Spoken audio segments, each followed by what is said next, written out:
I first want to thank Sac City for recognizing me as a Teacher of the Year. I feel honored to receive this award.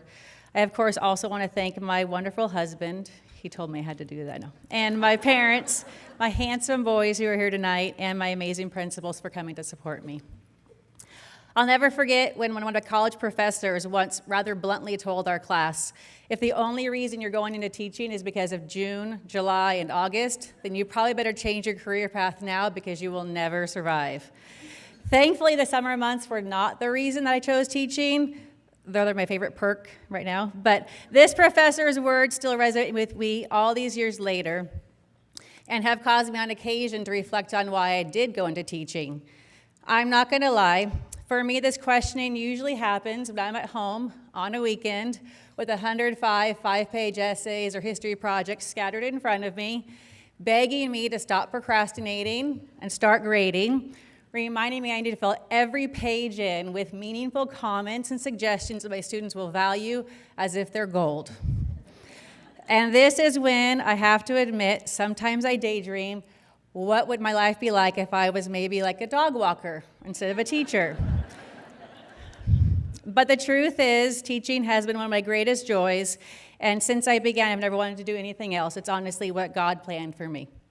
This next school year will be my 20th year teaching, and I feel so blessed to have a job that I still love so much. There are so many things to love about teaching. My job is never boring, every day is different, and I'm constantly challenged to up my game and get better at what I do. But my favorite aspect of teaching is that as a teacher, I get a chance to form amazing relationships with my students, relationships that last far beyond the years that I have the kids in my class.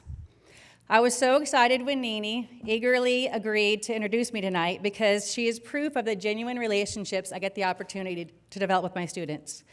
Nini came into my class as a giggly 7th grader, giggly and talkative. In fact, as she already mentioned, we didn't plan that, she spent the whole year in a front row desk right next to me so I could keep this girl in line. And while her nonstop talking probably drove me nuts, I can honestly say I don't remember that at all. What I do remember is talking with her, laughing with her, and how happy I always was to be around her. And 12 years later, we're still laughing together, texting each other randomly throughout the month, and someday, as I tell her often, I get to go to her wedding. And this is why I teach.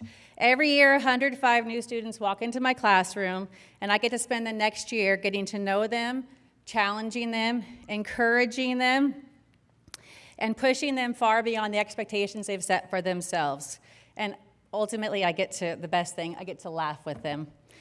There really is no better job. So when I'm sitting at home with those stacks of essays and projects taunting me, this is what I remember. Thank you.